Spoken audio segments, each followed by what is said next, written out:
Hello and welcome to Enchantment of Eternity's review for Star Trek Prodigy Season 1, Episode 7, First Con-tact.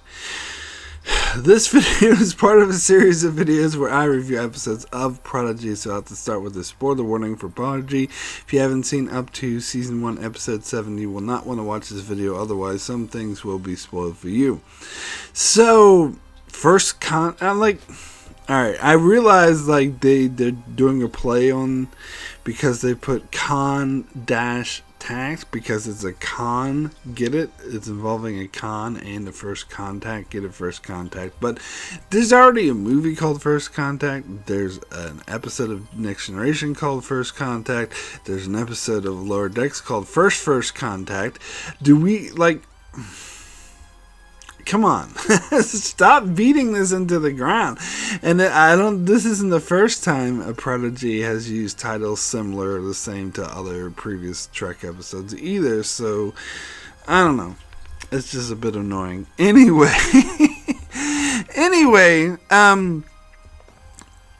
so I gotta be honest, I was completely, and I'm gonna jump right into my complaint of this episode because I was completely distracted by the fact that Dal was raised by Ferengi in the Delta Quadrant. And it's not even those two assholes we saw in Voyager who got whooshed away in the wormhole in that TNG episode, The Price. It's some random Ferengi quoting the rules of acquisition.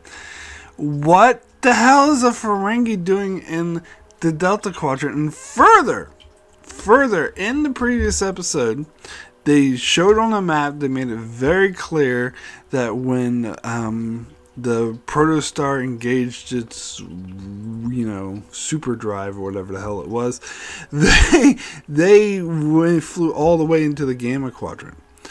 So, what is this Ferengi that raised Dal in the Delta Quadrant doing in the Gamma Quadrant? Or did the protostar go back? Did they backtrack and go back to the Delta Quadrant? And if they did, why? They're trying to run away from what's his face, the evil guy, the diviner. So why would they go back towards him? And if they didn't go back towards him, why is this Ferengi like an absurd amount? Like, does everyone have like this super drive that is able to like go anywhere in the galaxy now? Is the quadrants mean nothing now? Like, I don't know, and I couldn't get over that. I was distracted by that the entire time I was watching this episode because that's part of what I was looking forward to in Prodigy, and the show set in the Delta Quadrant was a more exploration of Star Trek mythology and lore, and they do that, but they continually do that in a way that doesn't make any sense and doesn't track to how this universe has been established, and that annoys the hell out of me. Now look, I'm not a canon hawk as far as like technology, especially when it comes to Discovery, because it was filmed in 2016, 2017, whereas the original series was filmed in 1960. If they have way advanced technology, that makes sense because it's filmed to create an era where technology is advanced. It would make no sense to have technology that's less advanced than what we have now, i.e. the original series where they were writing with paper. Anyway, so that never bothered, and all those complaints of, why the cloaking technology, whatever, all those complaints I think are like, I don't give a crap about any of those like Canon Hawk technology complaints, but universe building is what bothers the hell out of me, because that's why I love Star Trek. I love Star Trek because of the mythology, the lore, the universe that it creates. And when it kind of just shits on that lore and mythology and makes it inconsistent, not making any sense, that's what pisses me off. Such as with, Voyager and saying, crapping on the fact that the Federation didn't know anything about the Borg until Q falling the ship, and then Voyager saying, "Oh, 7-9's parents were investigating the Borg way before that." Bullshit. No, they weren't. And this is like what? And this is like just a flagrant disregard of universe building. Now, as far as like the protostar, like that has the technology to go super fast, so that's fine. But that doesn't explain away like why there was the cat species, what that was doing in the in the Delta Quadrant. And then they just come across way too many Alpha Quadrant species. Like there's a Klingon crashed ship, there's that Tellarite dude. Now you can come up with individual excuses on how they got there. The Tellarite dude, even though he looks nothing like a Tellarite, by the way, they said, "Oh, I was on a generational ship." Okay, sure, but you play that card so many times, and it just becomes ridiculous that all these Alpha Quadrant, and they just so happen all to be in the same place.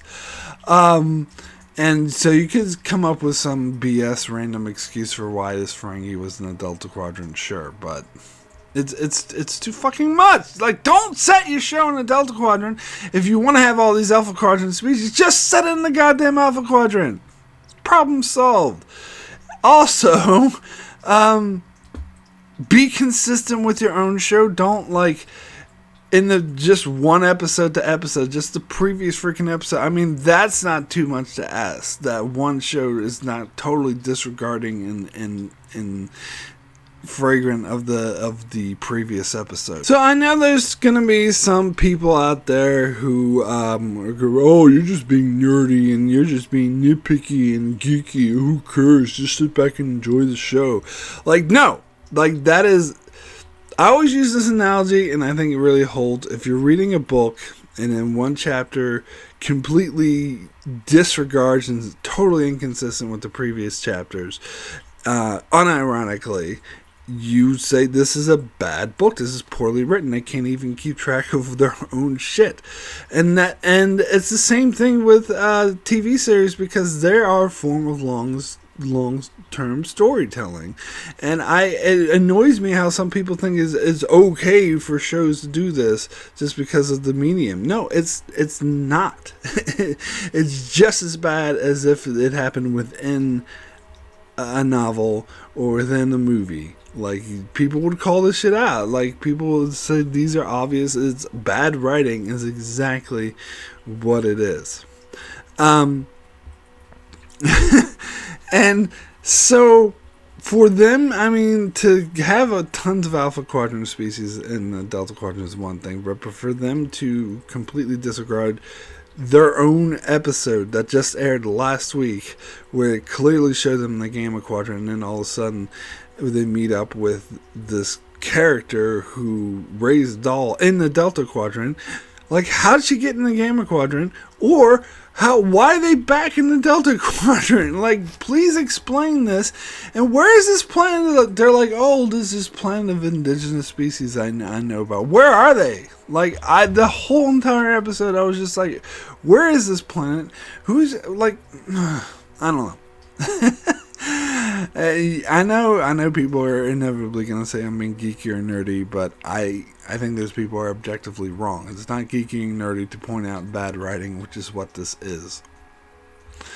Anyway, as far as the episode itself, alright, so when we get this scene and they get a distress call, and this old lady is like, "Oh, my orphans." And I'm like, this is obvious. It's so obviously, blatantly, obviously Con.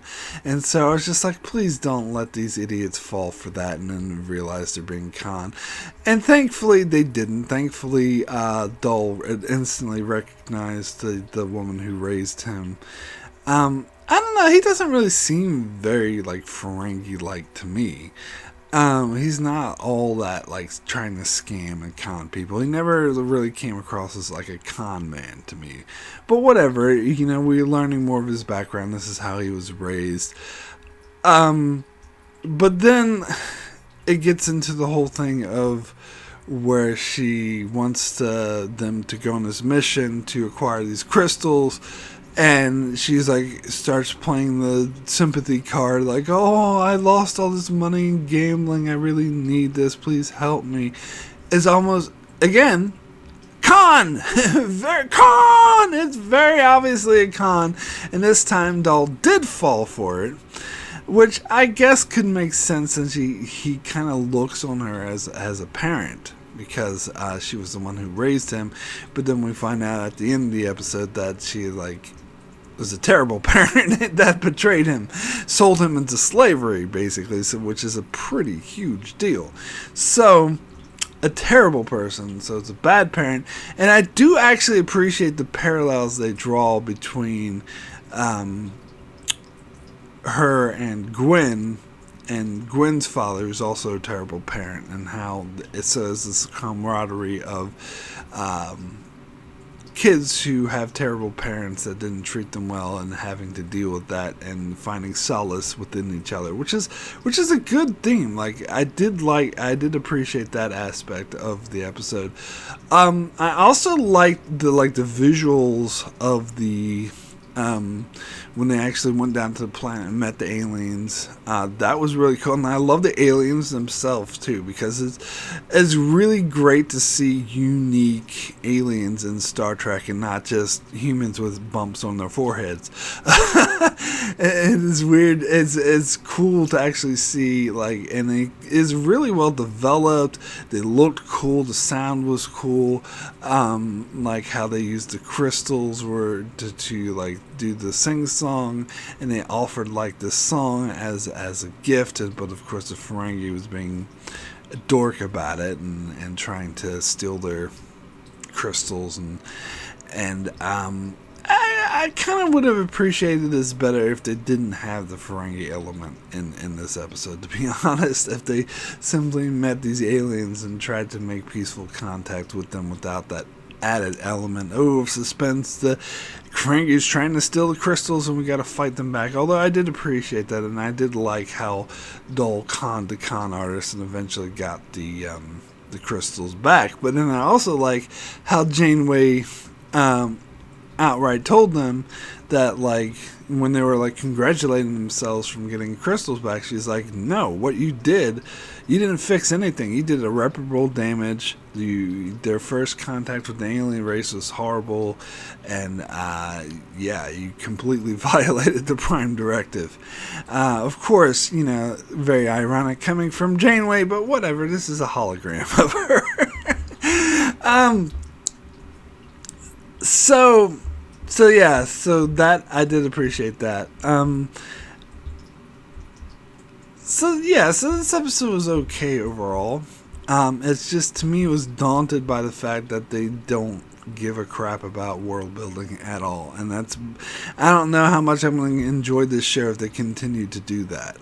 And it can't even be consistent to themselves, to the previous episode. Like, forget about the greater Trek lore, fine, shit all over that, but be consistent within your own show. That is not too much to ask. Anyway, so it also kind of annoyed me how they kind of didn't get into the, Chakotay thing. They're gonna drag the story out, kind of like they did with Discovery, with this waiting the whole season 2 looking for Spock, and it took them like 7 episodes to find him. And so it seems like they're gonna drag this out a bit longer, which annoys me, because I'm way more interested in that than I am in some stupid side plot about Ferengis trying to con him or whatever. Anyway, I mean, yes, we did get some backstory to Dole, which is great to develop this character a bit more, and I do like how this connects him more to Gwen, so that aspect I did appreciate. But overall, I think this episode could have been handled better. So my rating for First Con-tact out of 10 I'm torn between a 6 and a 7. If I wasn't opposed to 0.5s, I'd give it a 6.5. But you know what? I'm going to give it a 6. There we go. Because that world building stuff annoyed at me so much. I almost gave it a 7 because the character building and the connection between Dull and Gwen and the aliens looked really cool. So that almost earned it a 7, but I'm going to go with 6 because that world building stuff. Like, they're supposed to be in the Gamma Quadrant. Why is this Ferengi? And she even mentioned the phage, which is a Delta Quadrant thing. So, did they go back to the Delta? Why are they going back? I don't know. It doesn't make any sense. Anyway, that is it for my review of First Contact. I will be back next week to cover Prodigy in future episodes of Prodigy, so be sure to check me out for that. Also cover all things Star Trek on my channel, as well as other shows like The Expanse and Star Wars The Clone Wars and more, so be sure to subscribe so you can keep up with all of that, and thanks a lot for watching.